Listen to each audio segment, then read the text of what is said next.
રાધે રાધે, જય સિયારામ। આજે આપણે સુદર્શન સિંહજી ચક્રનું ચરિત્ર ચાલુ કરવાનું છે। આ સુદર્શન સિંહજી ચક્રનું ચરિત્ર 500 પાનામાં છે, એટલે લગભગ આપણે બહુ લાંબા સમય સુધી આ ચરિત્ર ચાલશે।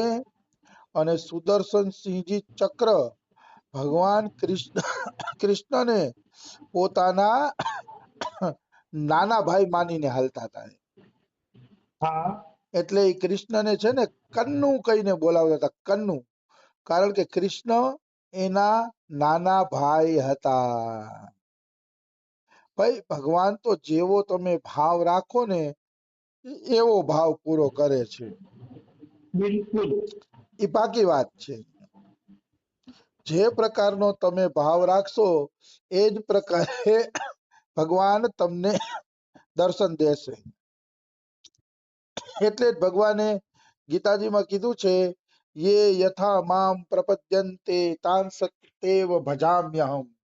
જે મને જેવા ભાવે ભજે છે હું પણ એને એવા ભાવે ભજું છું। ભગવાન ખુદે આવી ઘોષણા કરી દીધી છે, એમાં કોઈ એટલે કોઈ શંકા નથી। એટલે સુદર્શન સિંહજી ચક્ર કૃષ્ણને નાના ભાઈ માનતા, તો કૃષ્ણ પણ નાના ભાઈ જેવી એની સાથે લીલાઓ કરતા। સુદર્શન સિંહજી ચક્રના પૂર્વજો છે ને એ ગાજીપુરના હતા, હરિયાણા રાજ્યમાં ગાજીપુરના હતા। પણ પછી ધંધાના કારણે એ લોકો વારાણસીની બાજુમાં ચંદોલી તાલુકાનું ભેલહટા ગામ છે, એ ભેલહટા ગામમાં રહેવા આવી ગયા હતા।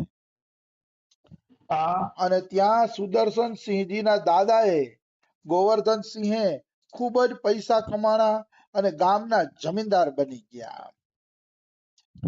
એ ગોવર્ધન સિંહના ઘણા બધા સંતાનો હતા, એમાં એક સંતાન હતા રામકિશોર સિંહ।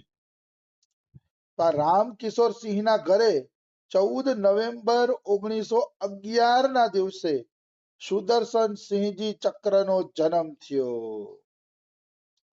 ત્યાં જ સુદર્શન સિંહજી ચક્રનો જન્મ થાય છે રામકિશોર સિંહજીના ઘરે। પોતે ક્ષત્રિય હતા, એટલે એમને ત્યાં જન્મ, રામકિશોરજીને ત્યાં સુદર્શનજીનો જન્મ થયો। હવે રામકિશોર સિંહજી એક ધાર્મિક વ્યક્તિ હતા, એટલે સુદર્શન સિંહજી ચક્ર ઉપર અપાર પ્રેમ રાખતા। અને નાનપણથી જ પોતાની નિષ્ઠા, સદાચારી અને તેજસ્વીતાના કારણે સુદર્શન સિંહજી ચક્ર ઉપર ખૂબ જ અસર પડી।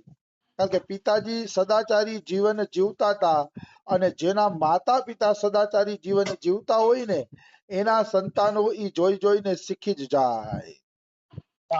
એમાં કોઈ એટલે કોઈ પણ પ્રકારની શંકા નથી।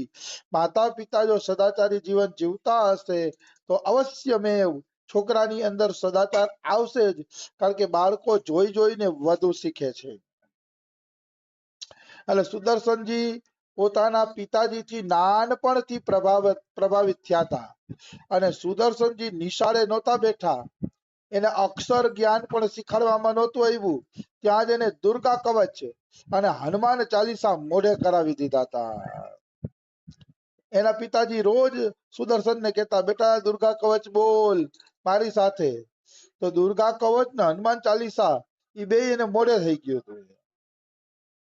આવી વસ્તુ છે। 6 વર્ષની ઉંમરમાં પિતાજી સુદર્શન સિંહજી ચક્રને પોતાના ખાટલા પર સુવડાવતા અને 4 વાગે તો ઉઠાડી પણ દેતા। બોલો, 6 વર્ષનો છોકરો હતો તોય પિતાજી 4 વાગે ઉઠાડી દેતા કે બેટા 4 વાગે દુર્ગા કવચ અને હનુમાન ચાલીસાનો તારે પાઠ કરવાનો છે। તો આ પણ એક બહુ દિવ્ય વાત છે। બાળકોને નાનપણથી જ વેલા ઉઠાડવાની ટેવ પાડો, વેલા ઉઠાડીને પૂજા પાઠ કરવાની ટેવ પાડો। જો આમ ટેવ પાડશો તો તમારું બાળક સોનામાં સુગંધ સંસ્કારી બનશે। પણ ઉઠતા વેત જો બાળકને મોબાઈલ આપી દેવામાં આવે ને તો બાળક એટલું સંસ્કારી બનતું નથી। નિશ્ચિત એમાં કોઈ એટલે કોઈ શંકા નથી, નિશ્ચિત છે આ વાત. બાળકને વેલા ઉઠાડો, હનુમાન ચાલીસાના પાઠ કરાવો કે રાધા ચાલીસાના પાઠ કરાવો, જે ગમે ઈ, પણ કાંઈક આધ્યાત્મિક કાર્ય કરાવો, બાળકને ઉઠાડી દે તો બહુ સારી વાત છે. તો સુદર્શન સિંહજી ચક્ર સવારે 4 વાગે જાગી જતા અને ઠંડો હોય, શિયાળાના દિવસો હોય તો કુવાના પાણીથી એના પપ્પા એને સ્નાન કરાવતા. હા અને સુદર્શન સિંહજી ચક્ર પર દુર્ગા કવચ અને હનુમાન ચાલીસાના પાઠ સંભળાવી દેતા, પછી સુઈ જતા. 6 વર્ષનું બાળક હતું ને, એટલે નાઈ ધોઈને હનુમાન ચાલીસા ને દુર્ગા ચાલીસાના પાઠ થઈ જાય ને પછી સુઈ જતા. હા આવી રીતે ધીરે ધીરે સુદર્શનજી મોટા થયા, અક્ષર જ્ઞાન થઈ ગયું. અક્ષર જ્ઞાન થઈ ગયું ને તો એને સુંદરકાંડના પાઠ ચાલુ કરી દીધા. અક્ષર જ્ઞાન થતા વેત જ એમને સુંદરકાંડના પાઠ ચાલુ કરી દીધા અને પિતાજીની સાથે 10-10 વાગ્યા સુધી પૂજામાં બેસવા માંડ્યા. આટલી અસર પડી સુદર્શનજી ઉપર. ક્યારેક ક્યારેક માં વાત્સલ્યના કારણે કહેતા કે દીકરાને આટલા જલ્દી શું કામ ઉઠાડો છો, હજી તો બચ્ચું છે, બાળક છે, થોડુંક સુવા દેતા હોય તો. ત્યારે રામકિશોર સિંહજી કહેતા કે એવું ન બોલો, કે બાળક ભજન કરે છે, ઉઠે છે, એને ઉઠવું ગમે છે, તો તમે છે ને કે એને ભજન કરવા દો. જો માં તો એટલે જ કે પારકી માં જ કાન વિંધે, એ કહેવત ખોટી નથી. પોતાની માં હોય ને તો વાત્સલ્યના કારણે, મોહના કારણે પણ ક્યારેક ક્યારેક બાળકનો કષ્ટ ન જોઈ શકે તો દયાળુ થઈ જાય, પણ પિતા સાચું કરે છે, નહીં ટેવ તો પાડવી જ જોઈએ. હા એમાં કોઈ એટલે કોઈ શંકા નથી, આવી વસ્તુ છે. તો આ રીતે સુદર્શનજી ચક્ર સવારના પોરમાં ઉઠીને ભજન કરવાના આદતી બની ગયા. એ આદત એના પિતાજીની પાડેલી હતી અને રાત્રે પિતાજી એને પૌરાણિક કથાઓ સંભળાવતા, શાસ્ત્રો અને પુરાણની કથાઓ સંભળાવતા એમના પિતાજી એમ, અને એ પણ ખૂબ સારા મનથી સાંભળતા.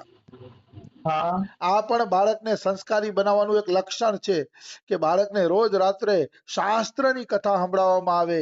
રામાયણ, મહાભારત, ભાગવતમ આદિ મહાન ગ્રંથોની કથાઓ સંભળાવવામાં આવે. હા સુદર્શનસિંહજી ચક્રને રામાયણમાં ભરત ચરિત્ર, ચિત્રકૂટ મિલન પ્રસંગ, આ બધા પ્રસંગ અતિ ગમતા અને એમની આંખમાંથી આંસુડાની ધારા ચાલુ થઈ જતી. હા એને ખબર ન પડતી કે હું શું કામ રડું છું, પણ ભરત ચરિત્ર અને ચિત્રકૂટમાં રામનો ને એનો મિલનનો પ્રસંગ ને આ જોઈ જોઈને એની આંખમાં આંસુડા આવી જતા. જો બાળકોને નાનપણમાં ભગવત કથા સંભળાવવામાં આવે અને એની અંદર આવા અષ્ટ સાત્વિક ભાવ પ્રગટ થઈ જાય તો માની જ લેવાનું કે આગળ જતા મહાપુરુષ બનશે. બિલકુલ નિશ્ચિત મહાપુરુષ બનશે, એમાં કોઈ શંકા નથી. અને એમાંય સુદર્શનસિંહજી ચક્ર જયારે સુંદરકાંડનું પાઠ સાંભળતા ને ત્યારે તેને વીર રસ આવી જતો. હા વીર રસ, હનુમાનજી જેવી જોમ આવી જતું એને સુંદરકાંડમાં હનુમાનજીનું ચરિત્ર અતિ પ્રિય હતું, અતિશય પ્રિય. આ રીતે પિતાજીએ એને સંસ્કારો આપ્યા. હવે શું થયું, એક વખત સુદર્શનસિંહજી અને એના પિતાજી છત ઉપર સૂતા હતા. સુદર્શનસિંહજીની ઉંમર ત્યારે 6 અને 7 વર્ષની હતી અને અચાનક જ સુદર્શનસિંહજી ચક્ર જાગી ગયા. જાગી ગયા ને એટલે એના પિતાજી કહે કેમ બેટા જાગી ગયો, કે રાતના 1 વાગ્યો છે, સુઈ જા, સવાર નથી પડી હજી. તો કે પિતાજી મને કોઈક બોલાવી રહ્યો છે, મને કોઈ પોકાર કરીને બોલાવી રહ્યો છે. તો એના પિતાજી કે જા જા બેટા, આવે આટલી રાતના તને કોણ પોકારે, 1 વાગ્યો છે, સુઈ જા, તે કોઈ સપનું જોયું હશે. ત્યારે સુદર્શનસિંહજી ચક્ર કહે છે કે ના બાબુ, મેં સ્વપ્ન નથી જોયું, કે હું સાચું કહું છું કે કોઈ મને બોલાવે છે, પોકાર કરીને બોલાવે છે, જો પેલી દિવાલની પાછળથી. એટલે પિતાજી કે અચ્છા અચ્છા અહીંયા બેસી, કે હું જોઈ આવું કોણ છે. પછી પિતાજી છત ઉપર ગયા, દિવાલ પાસે ગયા, શેરીમાં જોયું, પણ કોઈ હતું નહીં, કોઈ હતું નહીં. પોકાર કરવા છતાંય એના પિતાજી કે હુઈ જા હવે, કોઈ નથી કે હું બધે જોઈ આવ્યો હોય કે. પણ સુદર્શનજીનું મન ન માન્યું. એને એવું લાગ્યું કે કોકે મને પોકાર્યા તો છે જ એમ. ઈ મીઠો સ્વર, હે સુદર્શન, મારી પાસે આવી જા, હું તારો ભાઈ કન્હાઈ તને બોલાવું છું. ઈ પોકાર એનાથી ભૂલાતો નહોતો, પોકાર ભૂલાતો નહોતો એનાથી. પછી 2-3 રાત ગઈ તો પાછો પોકાર આવ્યો, વળી 2-3 રાત ગઈ તો પાછો પોકાર આવ્યો. આ રીતે સુદર્શનજીને ઘણા દિવસ સુધી પોકાર સંભળાય છે, પણ ઘરના લોકો એની વાત માનવા તૈયાર નહોતા, પાગલ ગણી નાખતા. જાજા, હવે આ તો તારો મનનો વેમ હશે, તારા મનના વેમનું ઓહળ અમારે ક્યાંથી કાઢવું એમ એમ કહીને માતા પિતા એને હાના હાના કરી દેતા. હા પણ સુદર્શનનું હૃદય સમાધાન થતું નહીં, કારણ કે એને સ્પષ્ટ અવાજ સંભળાતો હતો. પછી થોડું એનું સમાધાન થાય, પછી થોડું સમાધાન થાય. તો આ રીતે સુદર્શનનું સમાધાન ન થયું. પણ એક દિવસ સુદર્શનજીના ઘરે છે ને એક સાધુ પધાર્યા.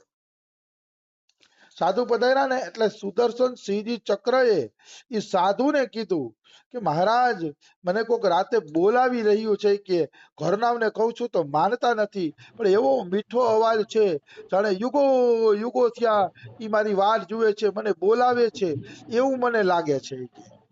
હા એનો બહુ મીઠો અવાજ છે, બતાવો ને મહારાજજી ઈ કોણ છે? ત્યારે સાધુ મસ્ત જવાબ આપે છે કે વિશ્વનો કણ કણ વ્યાકુલ છે બેટા, કણ કણ. મતલબ આ વિશ્વનો કણ કણ છે ને, એ કણે કણમાં પ્રભુ રહેલા છે, અને કણે કણમાંથી પ્રભુ જીવને બોલાવે છે, બેટા મારી પાસે આવી જા, મારી પાસે શાંતિ છે, મારી પાસે શાંતિ છે, મારી પાસે આવી જા. કણે કણ આપણા ઘરનો ને બધા કણે કણ પ્રભુમય છે, અને પ્રભુ બોલાવે છે. પણ હાય રે જીવની દુર્ગતિ, આ સંસારના કોલાહલમાં. સંસારનો કોલાહલ એટલે આ કામ બાકી છે, ઓલું કામ બાકી છે, ઓલું બાકી છે ને આ બાકી છે ને, આ સંસારના કોલાહલમાં જીવ પ્રભુનો અવાજ સાંભળી શકતો નથી. હા બહુ મોટા દુર્ભાગ્યની વાત છે કે સંસારના કોલાહલમાં, સંસારના કામોની અંદર આપણે એટલા વ્યસ્ત બની ગયા છીએ કે કણે કણમાંથી પ્રભુ પુકારે છે કે મારી પાસે શાંતિ છે, આવી જા. એ અવાજ આપણે સાંભળી શકતા નથી. હા ત્યારે ઓલા સંત એમ કે છે, બેટા તું ભાગ્યશાળી છો, કે તું વાસ્તવમાં ભાગ્યશાળી છો કે તને એનો અવાજ સંભળાણો. કરોડો માણસોની વચ્ચે પણ તને એનો અવાજ સંભળાણો, કે તું ખરેખર ભાગ્યશાળી છો. હા વાત તો સાચી છે હો ભાઈ. આવા કરોડો માણસોની વચ્ચે જો કોઈને પ્રભુનો અવાજ સંભળાઈ જાય, પ્રભુ તરફથી હાલતા થઈ જાય, તો વાસ્તવમાં એ બહુ મોટા ઉપલબ્ધિની વાત છે, હા બહુ મોટી. આપણે એમ થાય કે આપણે તો પ્રભુનો અવાજ દેખાતો નથી, તો કે સંતોના માધ્યમથી પ્રભુ બોલે છે. સંતો એમ કે છે ભગવાન તરફ વળો, ભગવાનમાં જ શાંતિ છે, ભગવાન તરફ વળો.